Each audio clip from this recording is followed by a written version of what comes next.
하나님 말씀은 창세기 5장 21절에서 24절까지 말씀입니다. 우리의 말씀을 한 목소리로 우리 같이 함께 말씀을 봉독합니다. 창세기 5장 21절에서 24절입니다. 함께 봉독합니다. 에녹은 65세에 무두셀라를 낳았고 무두셀라를 낳은 후 300년을 하나님과 동행하며 자녀들을 낳았으며 그는 365세를 살았더라. 에녹이 하나님과 동행하더니 하나님이 그를 데려가심으로 세상에 있지 아니하였더라. 아멘. 살아계신 하나님 말씀입니다. 성경에는 생각보다 많은 족보가 나옵니다. 오늘 우리가 읽은 창세기 5장에도 창세기 10장에도 11장에도 족보가 나오죠. 신약 성경도 마태복음과 누가복음에서도 바로 족보로 이 복음서가 시작되는 것이죠. 하지만 이 족보 이야기를 그렇게 재미있어 하는 사람도 좋아하는 사람도 그렇게 많지 않은 것 같습니다. 우리 집 이야기도 아닌데 왜 봐야 하나 그러면서 그냥 넘기는 경우가 허다하죠. 그런데 이 재미없는 족보 이야기를 통해서도 하나님께서는 사람을 살리실 때도 있다는 겁니다. 복음의 능력을 나타내실 때도 있다는 겁니다. 목사님, 그게 무슨 말씀인가요? 궁금하시죠? 이전 교회를 섬길 때 연세가 좀 있으신 성도님 가정에 신방을 갔습니다. 대화를 나누다가 이제 성도님의 아내가 어떻게 예수님을 믿었는지 이야기를 해주시는 겁니다. 평상시 성도님의 아내가 건강이 좋지 않아서 건강에 무척이나 관심이 많았다는 것이죠. 근데 어느 날 방송에서 성경에 무두셀라가 969세를 살았다, 가장 오래 살았다는 그 이야기가 귀에 쏙 들어왔다는 겁니다. 그러면서 드는 생각이, 예수 믿으면 오래 사는구나. 그래서 교회를 나오게 되었다는 거죠. 그러다가 자신도 아내의 권유를 받아서 지금까지 교회를 출석한다라고. 참 놀랍지 않습니까? 건강 때문에 족보 이야기가 귀에 쏙 들어왔지만 우리 하나님은 그 가정의 소원 이상으로 영원한 생명, 영생을 그 가정 속에 주신 줄 믿습니다. 이렇듯 족보는 우리가 보기에는 별것 아니죠. 그런데 성경에서 기록되어 있다는 그 자체는 이 말씀 또한 너무나 중요하다는 겁니다. 그러게 여러분들이 이제 족보를 읽으실 때마다 오늘 말씀드리는 이 네 가지를 꼭 기억하시면서 족보 말씀을 또 읽으시면 좋겠습니다. 첫째로, 족보는 하나님의 약속이 말씀대로 성취되었다는 것을 보여준다는 겁니다. 하나님의 약속이 말씀하신 대로 성취되었다는 것이죠. 하나님은 범죄한 아담과 하와를 바로 멸망시키지 않으셨죠. 그들을 통해서 인류를 구원할 메시아에 대한 약속을 말씀하셨습니다. 그런데 그 약속이 이루어졌습니다. 때가 되어 성취되었죠. 그 성취된 그 약속이 족보를 통해 우리는 분명 볼 수 있다는 겁니다. 그러기에 우리는 족보를 읽을 때마다 약속에 신실하신 하나님, 말씀대로 성취하시는 하나님을 만나고 경험해야 한다는 것이죠. 둘째는, 족보는 성경이 역사적인 사실이라는 것을 보여준다는 겁니다. 창세기 5장에는 아담부터 노아까지 10사람을 소개하고 있습니다. 창세기 11장에서는 셈부터 아브라함까지 10명을 언급하죠. 이렇게 구체적인 사람의 이름을 기록해 놓았다는 것은 성경이 꾸며낸 이야기가 아니라는 겁니다. 성경은 실제 역사라는 것이죠. 셋째로, 족보는 인간의 생명이 유한하다는 것을 보여줍니다. 족보에서 반복되는 세 단어가 있습니다. 무엇입니까? 자녀를 낳았고, 몇 년을 살았고, 몇 세에 죽었더라. 아무리 좋은 의술, 아무리 좋은 약이 발전을 해도 인간의 수명은 조금 더 이렇게 연장할 수는 있지만 자체를 막을 수 없다는 겁니다. 육신으로 태어난 사람은 반드시 죽음이 임한다는 것이 하나님이 정해놓으신 법칙이죠. 그러기에 이 죽음은 예수를 알지 못하는 사람에게는 두려움이고 큰 슬픔이 됩니다. 그러나 예수님을 믿는 우리에게는 소망이 되는 줄 믿습니다. 왜 그렇죠? 죄로 죽을 수밖에 없는 우리가 예수님 때문에, 십자가 때문에 살게 되었잖아요. 영원한 천국이 우리에게 주어졌잖아요. 그러기에 예수 믿는 우리의 종착역은 죽음이 아니라 영원한 생명, 바로 영원한 천국인 줄 믿습니다. 그러기에 죽음을 극복한다는 것은 생명 연장이 아니라 예수 그리스도십니다. 여러분 기억하셔야 한다는 거죠. 죽음을 극복한다는 것은 예수 그리스도 때문에 우리가 사망 권세를 이기는 겁니다. 꼭 기억하시기를 바랍니다. 마지막으로 족보는 한 사람이 소중하다는 겁니다. 다양한 이름을 성경에서 우리는 볼 수 있죠. 여러분 이러한 이름들을 볼 때마다 혹시 이런 생각 들지 않습니까? 하나님 이런 사람들의 이름도 기억한다면 하나님이 내 이름도 기억하지 않을까? 기억하시지 않을까? 여러분 그 생각 가지지 않으세요? 나 같은 미천한 사람도 하나님이 기억해 주신다면 얼마나 위안이 되겠습니까? 너무나 감격하고 감사가 흘러나오지 않겠습니까? 이렇듯 우리는 족보를 펼칠 때마다 이 네 가지를 꼭 기억하시면서 주시는 은혜를 풍성히 맛보기를 간절히 소망합니다. 이러한 은혜 누리라고 우리에게 족보 이야기를 주셨다는 것이죠. 오늘 우리가 그 족보 중에 이 족보 안에서 한 사람을 만납니다. 그 사람이 누구입니까? 오늘 주인공은 바로 에녹입니다. 그런데 이 에녹의 삶은 다른 성경의 중요한 사람들과 달리 짧게 이 네 절 속에 담아 놓으셨다는 거죠. 다른 사람들과 다름없는 그냥 한 족보 이야기 속에 에녹의 삶이 기록되어 있다는 겁니다. 어떻게 기록되어 있습니까? 65세에 무드셀라를 낳았고 365년을 살다가 하나님이 데려가셨다. 너무나 단순하지 않습니까? 너무나 심플하죠. 하지만 이런 평범한 그의 삶에서 우리의 관심을 사로잡는 한 단어가 나옵니다. 그 단어가 무엇입니까? 오늘 말씀 22절과 24절 말씀을 보면 하나님과 동행하며 하나님과 동행하더니, 에녹의 삶에 두 번이나 하나님과의 동행을 강조하고 있다는 겁니다. 이 말은 에녹의 삶 그 자체가 바로 하나님과의 동행이었다는 겁니다. 그럼 하나님과 동행한다, 이 말이 무슨 의미입니까? 동행이란 단어를 원어로 히브리어로 살펴보면 하라크입니다. 이 하라크라고 하는 이 단어는 그 의미 속에 함께 걷다, 함께 산책하다, 함께 산다, 이런 의미가 담겨 있죠. 혼자서는 할 수 없다라는 그 의미가 담겨 있습니다. 둘이 함께라는 거죠. 그런데 무엇보다도 이 동행이라는 것은 함께 걷고 함께 산책하고 함께 사는 것, 여기에는 마음이 무엇보다도 잘 맞아야 한다는 겁니다. 마음이 잘 맞아야 함께 갈 수 있다는 것이죠.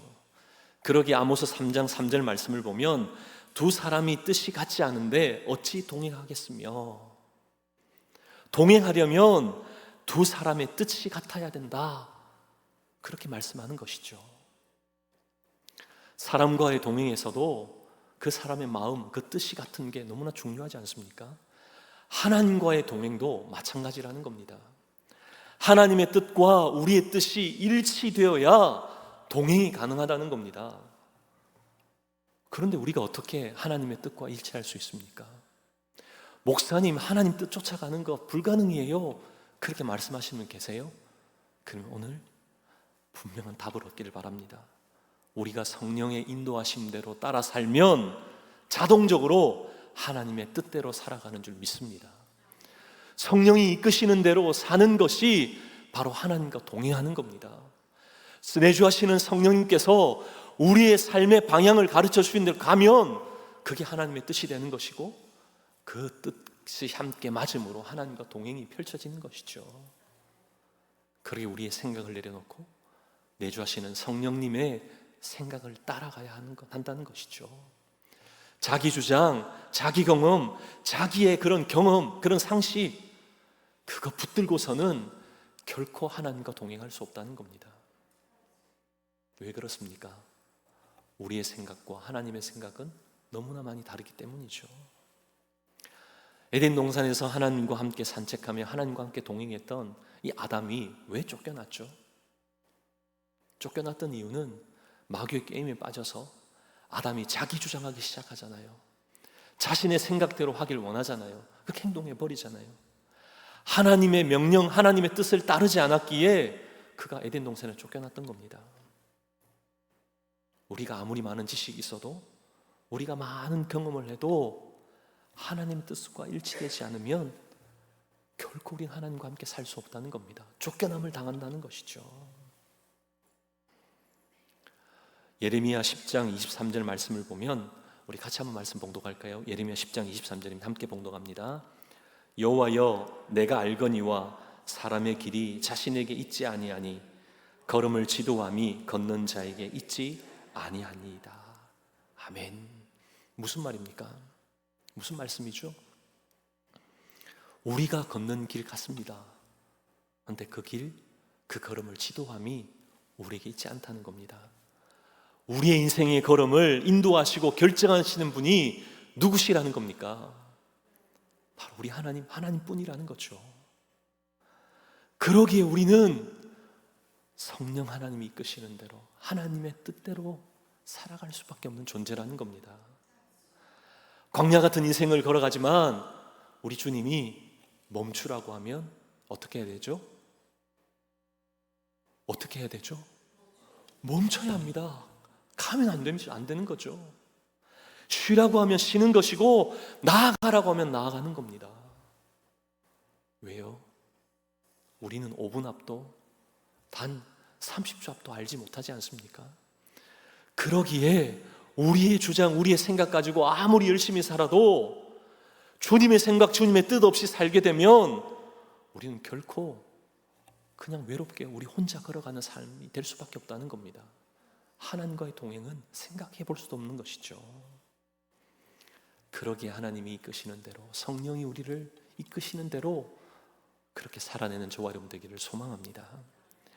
그런가 하면 하나님과 함께 살아간다는 것, 이것은 바로 하나님과 인격적인 교제를 누린다는 겁니다. 하나님과 인격적인 교제를 한다는 것이죠. 아무리 우리가 하나님의 뜻을 알고 성령의 인도하심을 따라 주님과 함께 걷는다고 해도 하나님과 나와의 대화가 없다면 진정한 하나님의 동행이 우리 가운데 펼쳐질 수 없다는 겁니다. 잠깐 걷는 척은 할 수 있지만 그러나 진정한 동행은 이루어질 수 없다는 거죠. 동행하려면 반드시 대화를 해야 한다는 겁니다. 소통이 필요하다는 것이죠. 성경을 보면 하나님과 인격적인 교제를 나누었던 많은 사람이 등장하죠. 믿음의 사람들이 등장합니다. 야고보서 2장 23절 말씀을 보면 하나님은 아브라함의 믿음을 보시고 뭐라고 인정하셨습니까? 하나님의 벗이라 칭하셨다는 겁니다. 하나님 벗이 뭐죠? 하나님과 친구가 되었다는 겁니다. 여러분, 이런 놀라운 특권을 누린다는 것이죠. 하나님이 내 친구라는 겁니다. 얼마나 하나님과 사이가 가까웠으면 전능하신 하나님이 친구라고 이렇게 인정받았을까요? 또한 출애굽기 33장 11절 말씀을 보면 하나님 모세를 친구처럼 대면했다, 그리고 교제하셨다라고 분명히 말씀하지 않습니까? 그뿐만이 아니라 다윗은 어떻습니까? 인간적으로 볼 때는 허점 많았죠. 그럼에도 하나님은 다윗을 사도행전 13장 22절 말씀을 보면 내 마음에 맞는 사람이라고 그렇게 인정하셨다는 겁니다. 하나님의 마음에 맞는다, 이런 인정함을 받을 수 있다는 것, 그가 지었던 시편, 그가 지었던 여러 가지 말씀들을 보면 그가 얼마나 그토록 하나님과 대화하기를 원했고 하나님과 늘 물으며 살았던 그런 인생이라는 것 잘 알지 않습니까? 수많은 전쟁을 치루었지만 전쟁할 때마다 다윗이 어떻게 했습니까? 하나님께 물었잖아요. 묻고 또 물었던 겁니다. 이렇듯 하나님과 동행한다는 것은 매 순간 하나님 의식하면서 하나님과 대화하는 삶을 말하는 것이죠. 그러게 우리도 주님 이럴 때 어떻게 해야 하나요? 모르면 물어야 한다는 겁니다. 덮어두고 가면 손해보는 거죠. 필요할 때는 구해야 하는 것이고요. 주님이라면 어떻게 하셨을까? 늘 이 질문 가지고 우리는 살아가야 합니다. 또한 아침에 눈을 뜰 때 굿모닝 성령님, 여러분 혹시 그렇게 인사하세요? 오늘도 위대한 날을 주신 주님을 찬양합니다. 혹시 그렇게 여러분 하루를 시작하십니까? 장사를 하면서도, 환자를 돌볼 때도, 맡은 일을 감당할 때도, 가르칠 때도, 공부할 때도 끊임없이 우리는 주님께 대화해야 되고 물어야 하는 것이죠. 이것이 바로 주님과 함께 살아가는 동행의 삶인 줄 믿습니다. 그런가 하면 에녹은 365년의 생애 가운데 몇 년을 하나님과 동행했습니까? 몇 년이라고요? 300년입니다. 아니 365년이라고 말씀드릴 수도 있겠죠. 그러나 성경은 300년이라고 말하고 있죠. 이 의미가 뭡니까? 그가 성년이 된 이후 평생 하나님을 따랐다, 하나님을 동행했다. 근데 성경은 300년을 주님과 함께 살았다, 동행했다 기록하고 있으니까 좀 쉽게 여러분 생각이 드십니까? 말처럼 그렇게 쉬웠겠습니까? 그냥 말씀을 볼 때는 그렇게 느껴지죠. 하지만 에녹이 살았던 그 시대가 어떠했는지를 보면 정말 녹록지 않았다는 것을 알게 된다는 겁니다. 평생 동행하는 삶이 얼마나 힘든가 우리는 깨닫게 된다는 것이죠. 창세기 3장의 말씀이 아담의 타락에 대한 그 이야기가 나오죠. 그리고 그 다음 장인 4장에 보면 가인이 동생 아벨을 죽이는 이야기가 나옵니다. 그리고 나서 가인의 족보가 쭉 나오죠. 가인의 자손도 열거됩니다. 그 가운데 가인의 7대 손이었던 라멕에 대해서 말하죠. 이 라멕은 두 아내를 취했고 힘으로 젊은이를 죽이는 그런 것이 버젓이 자랑인 것처럼 그렇게 나와 있습니다. 그리고 갈수록 어떻게 하나님이 창조하신 사람들이 저렇게 악해질 수 있는가, 참 어두운 그런 일면을 우리가 말씀을 통해 보게 되죠. 더 심각한 것은 그 당시는 그냥 그런 일이 아무렇지도 않게 그렇게 받아졌다는 겁니다. 그러기에 죽였다라고 하는 그 기사를 적는 게 아무렇지도 않았다는 것이죠. 오히려 느낌은 복수와 살인을 예찬하고 하나님의 심판과 징계에 대해서는 그냥 비웃는 듯한 그런 느낌을 받게 되는 그런 시대가 어쩌면 실상이 그러했겠죠. 에녹의 시대였다는 겁니다. 이게 무슨 말입니까? 에녹은 경건치 않은 사람들 가운데 둘러싸인 그 삶 한복판에서 살아갔다는 겁니다. 가장 어두운 시대에 그 삶이 바로 에녹의 삶이었다는 겁니다. 근데 그가 어떻게 살았다고요? 그런 가운데서도 하나님과 동행했다는 겁니다. 할렐루야. 하나님과 함께 살았다는 것이죠. 너무나 놀랍지 않습니까? 근데 오늘 말씀 우리 22절과 23절을 보면 그렇다고 말씀에 이 에녹이 하나님과 동행하는 삶만 살았다라고 그렇게 기록하고 있습니까? 그렇지 않죠. 에녹이 이런 세상 속에서 자녀를 낳고 그곳에서 365년을 살았다라고 기록하고 있습니다. 이게 무슨 말입니까? 에녹은 산속이나 수도원 생활을 했다는 게 아닙니다. 일상적인 삶에서 하나님과 동행하는 삶을 살았다라고 분명히 우리에게 보여주는 것이죠. 오늘날로 말하면 직장 생활하면서 자녀를 키우면서 살림하면서 부모님을 섬기면서 맡은 역할을 감당하면서 어떻게 했다고요? 하나님과 동행했다는 겁니다. 그렇다면 우리도 어떻게 살아야 합니까? 우리의 일상에서 하나님과 동행의 삶을 살아야 한다는 것이죠. 근데 우리는요, 이런저런 핑계를 대지 않습니까? 하나님 이래서 하나님과 동행 못했고 저래서 이도 못했다라고. 그러나 더 이상 우리는 핑계댈 수 없다는 겁니다. 우리의 일상에서 하나님과의 동행, 에녹이 가장 악한 시대에 그렇게 살았던 그런 삶대로 살기를 우리 하나님 원하신다는 겁니다. 근데 어떻게 이 에녹이 악하고 패역하고 하나님을 대적하는 이런 시대 속에서 하나님과 평생 동행하며 살 수 있었겠습니까? 오늘 우리에게 주시는 말씀을 통해 우리 에녹을 통해서 그 비결을 함께 찾고 발견하기를 원합니다. 우리 두 가지 비결이 나와 있습니다. 어떻게 하면 우리가 하나님과 평생 동행할 수 있습니까? 첫째로, 평생 동행은 매일 하나님과의 동행으로 시작됩니다. 하루하루의 동행이 모여 평생의 동행을 이룬다는 것이죠. 우리 속담에 천리길도 죽이 잘 맞아야 되는데요. 천리길도 한 걸음부터 잘, 이런 속담이 있잖아요. 그 하루가 모여서 우리의 평생이 된다는 분명한 사실 우리 알고 있지 않습니까? 에녹 특별한 사람 아니었습니다. 우리와 비슷한 사람이죠. 성경을 보시면 특별한 내용 전혀 없습니다. 모세처럼 민족의 그런 이끌어냈던 지도자도 아니었고요, 다윗과 같은 그런 용맹스러운 그런 용사도 아니었습니다.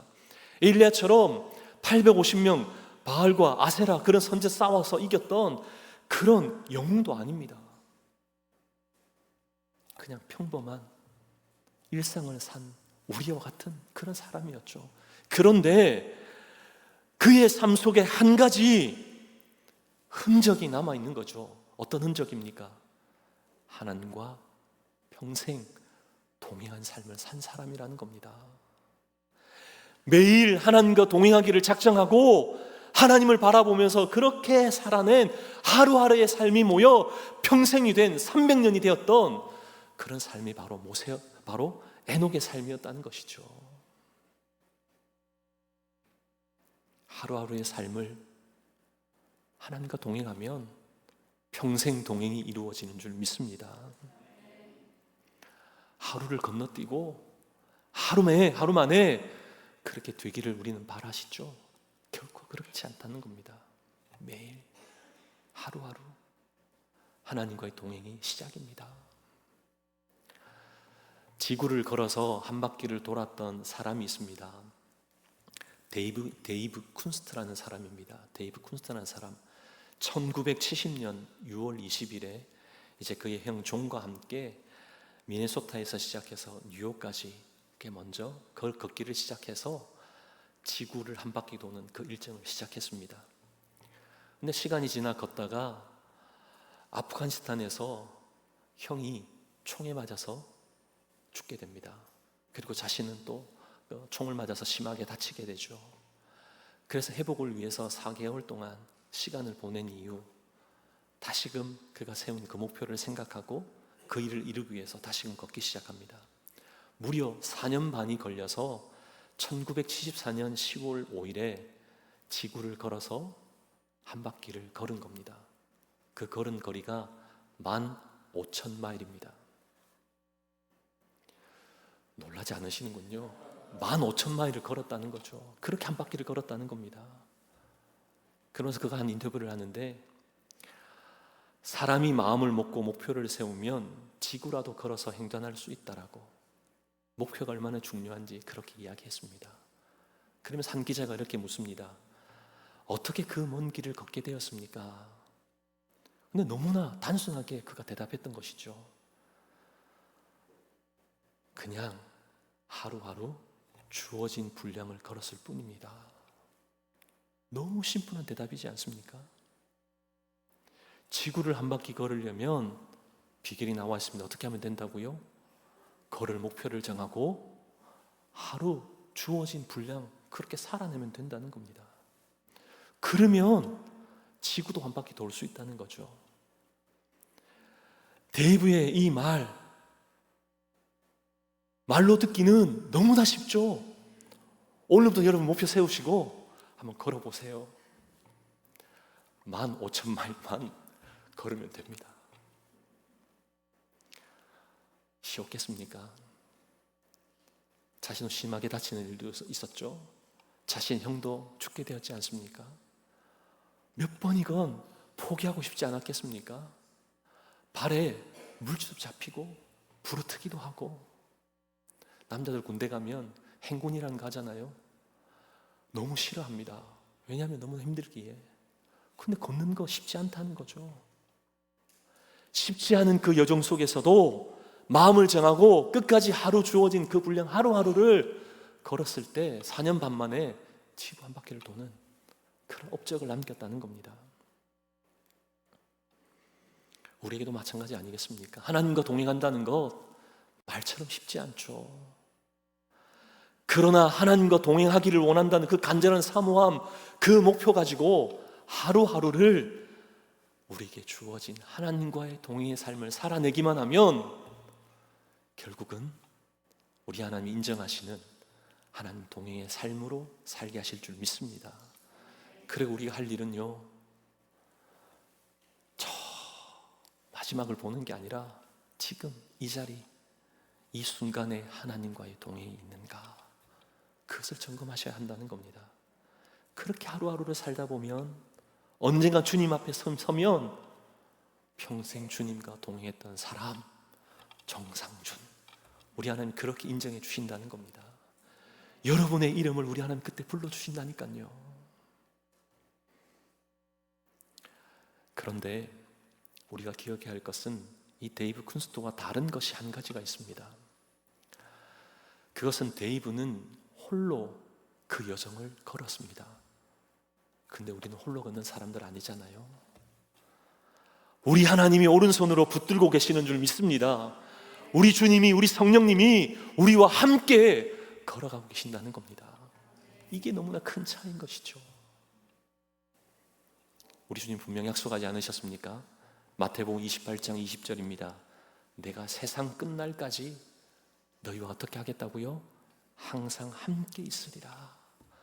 우리와 항상 함께 있겠다라고 약속하신 주님, 주님이 우리에게 약속하셨다면 그것을 이루실 줄 믿고 우리는 오늘 주님과 함께 걷기만 하면 되는 겁니다. 그뿐만이 아니죠. 우리가 에녹과 다르게 또 감사할 일이 있지 않습니까? 그게 무엇입니까? 에녹은 어두운 시대에 하나님과 함께 걸었습니다. 그런데 우리에게는 참 귀한 믿음의 동력자를 여러분 고개만 돌려보십시오. 주변에 주셨습니다. 할렐루야. 믿음의 동력자들과 함께 걷게 하셨다는 겁니다. 우리 하나님이 함께 걸어주실 뿐만 아니라 직접 우리의 눈으로 보면서 힘을 얻도록 우리 옆에, 우리 사랑의 교회 안에 믿음의 사람들을 세워주셨다니까요. 여러분 믿으십니까? 그렇다면 매일 하루를 주님과 그리고 우리 믿음의 지체들과 함께 아름다운 순례길이 펼쳐질 줄로 믿습니다. 둘째로 평생 동행은 하나님을 향한 절대적인 믿음이 있어야 가능하다는 겁니다. 절대적인 믿음이 있어야 한다는 것이죠. 어떤 연구에 의하면 사람은 눈을 감고서는 똑바로 걷지 못한다는 겁니다. 왜냐하면 의존하는 것이 사라지기 때문이라는 것이죠. 사람은 눈으로 어딘가를 믿고 집중하면서 그렇게 걸을 때 똑바로 걷는다는 것이죠. 우리 동계 장애인 올림픽, 동계 패럴림픽이라고 하죠. 여기는 여러 가지 종목이 있는데 그 중에 시각장애인이 하는 그런 스키 종목이 있습니다. 이 종목에는 가이드가 함께 출전합니다. 함께 출전한 이 가이드를 가이드 러너라고 부릅니다. 이 가이드 러너의 역할은 함께 이 시각 선수와 함께 그 모든 코스를 가면서 무선으로 그에게 소리로, 왜냐하면 볼 수 없기에 소리로 모든 걸 다 알려준다는 것이죠. 철저히 조력자가 되고 동력자 역할을 이 가이드 러너가 담당한다는 것이죠. 그 선수는 이 가이드 러너의 그런 말 한마디 한마디 그걸 듣고 그대로 한다는 것이죠. 그러기에 선수에게 가장 중요한 것은 가이드 러너를 100% 신뢰하는 게 너무나 중요하다는 겁니다. 얼마만큼 전폭적으로 믿느냐에 따라서 결과가 달라진다는 것이죠. 100%의 신뢰가 없으면 단 1m도 제대로 갈 수 없다는 겁니다. 완전한 신뢰가 있어야지만, 절대적인 믿음이 있어야지만 그 길을 완주할 수 있다는 거죠. 평생 함께 한다, 여기도 마찬가지입니다. 절대적인 믿음, 100%의 그런 믿음이 없이는 그 길을 우리는 걸어갈 수 없다는 겁니다. 하나님이 이끄시는 그 길은 내게 가장 선하다. 여러분, 이 믿음 없으면 그 길 가지 못한다니까요. 가다가 어려움 당하면 어떻게 하지? 해결되지 않으면 어떻게 하지? 이런 걱정과 그림 속에 제대로 한 발짝 내딛지 못한다는 겁니다. 이 믿음으로 에녹은 그 길을 걸어갔다는 겁니다. 험악한 세월이었고 악한 세대 속에 있었지만, 그러나 평생 하나님과 동행의 길을 걸었다는 것이죠. 우리가 이 믿음장이라고 하는 히브리서 11장을 보면, 히브리서 11장 5절 말씀을 보면 우리 같이 한번 말씀을 봉독할까요? 믿음으로 에녹은 죽음을 보지 않고 옮겨졌으니 하나님이 그를 옮기심으로 다시 보이지 아니하였느니라. 그는 옮겨지기 전에 하나님을 기쁘시게 하라 하는 자라 하는 증거를 받았느니라. 아멘. 믿음으로, 믿음이 비결이라는 것이죠. 그 다음 절에도 분명하게 말씀합니다.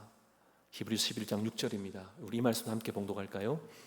믿음이 없이는 하나님을 기쁘시게 못하나니 하나님께 나아가는 자는 반드시 그가 계신 것과 또한 그가 자기를 찾는 자들에게 상 주시는 이심을 믿어야 할지니라. 아멘. 우리가 이 땅을 살아가면서 하나님을 향한 절대적인 믿음이 없다면 하나님과 동행은 꿈도 꿀 수 없다는 겁니다. 믿음으로 걸어갈 때 하나님을 기쁘시게 한다는 거죠. 믿음으로 걷는 그 순간 우리 하나님 예비하신 상이 있다는 겁니다. 여러분, 엄청나지 않습니까? 근데 다시 한번 히브리서 11장 5절 말씀을 보면 이 에녹의 삶에 대해 너무나 귀한 한 말씀이 나옵니다. 그 말씀이 어떤 말씀이냐면, 이 에녹이 하나님을 기쁘시게 하는 자라 하는 증거를 받았느니라. 하나님을 기쁘시게 하는 자라는 증거, 하나님을 기쁘시게 하는 자다, 이런 증거를 받았다는 겁니다. 하나님으로부터 이런 칭호, 이렇게 불린다는 거, 여러분 더할 나위 없는 기쁨 아니겠습니까? 하나님을 기쁘시게 하는 자, 에녹. 저와 여러분도 이런 칭호, 이런 불림 있기를 소망합니다. 하나님을 기쁘시게 하는 자.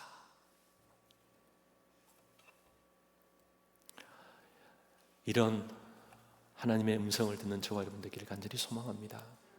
마지막으로 우리 에녹을 보면서 한 가지 드는 의문이 있습니다. 하나님이 에녹을 몇 세에 하나님 데려가셨죠? 365세. 그때 하나님이 불러가셨다, 데려가셨다, 죽었다는 거죠. 요즘은 365세, 와, 어떻게 이렇게 살 수 있지? 굉장하다. 기적 중에 이런 기적도 없다. 아마 그렇게 얘기할 겁니다. 그런데 당시에는요, 아주 젊은 날에 죽은 겁니다. 창세기 5장 보시면요, 아담이 930세 살았습니다. 셋은요 920세, 에노스는요 905세, 최고 장수한 무드셀라는 969세입니다. 에녹을 제외하고 제가 이 창세기 5장에 나오는 사람들의 평균 나이를 한번 내어보았습니다. 목사님 참 시간이 많으시네요. 생각하지 마세요. 내어보니까는요, 평균 나이가 912세였습니다. 전혀 놀라지도 않으세요? 네, 저 깜짝 놀랐습니다. 평균 나이가 912세. 에녹이 몇 년을 살았다고요? 365년을 살았다는 겁니다. 그러면 오늘 말로 하면 에녹은 30대에 죽었다는 겁니다. 그렇게 하나님을 사랑했는데, 하나님 그렇게 좋아했던 사람인데, 그렇게 하나님이 일찍 불러가셨다는 겁니다. 참 속상한 마음 들지 않으세요? 물론 이 땅에서 장수하는 것 하나님 주시는 너무나 큰 축복입니다. 근데 여러분 기억하셔야 될 것은요, 어떻게 사는가, 얼마만큼 사는가 보다 어떻게 사는가가 너무나 중요하다는 겁니다.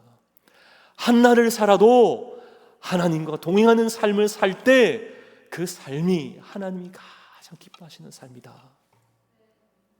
퀀티티가 아니라, 양이 아니라 퀄리티, 질이라는 겁니다. 하나님이 원하시는 인생은 엄청나게 많은 그런 흔적, 그런 위대한 인생 사는 것 아니라는 겁니다. 매일의 삶을, 하루하루를 겸손하게 하나님과 동행하는 그 삶을 원하신다는 것이죠. 사랑하는 저와 여러분, 우리의 삶이 여러 번 주어지지 않잖아요. 단 한 번뿐입니다. 단 한 번뿐이기에 하루를, 매일을 소소하게 하나님과 그렇게 동행하는 일상이 되고 싶진 않습니까? 그런 삶을 살았다라고 하나님 부르실 때 누구도 하나님 부르시면 갈 수 없다라고 그렇게 한다고 가지 못하는 인생 아니잖아요. 다 하나님 붙어야 될 인생입니다. 근데 우리 하나님 섰을 때 이런 인정받는다면 얼마나 행복하고 복된 인생이겠습니까? 우리 이번 한 주간도 우리에게 주신 말씀 기억하면서 우리 성령님 인도하심을 따라 우리 주님과 인격적인 교제하면서 하나님을 향한 소중한 그 신뢰, 믿음으로 다 주님을 기뻐하면서 매 순간 우리 하나님과 동행하는 저와 여러분 되시기를 주님의 이름으로 축복합니다.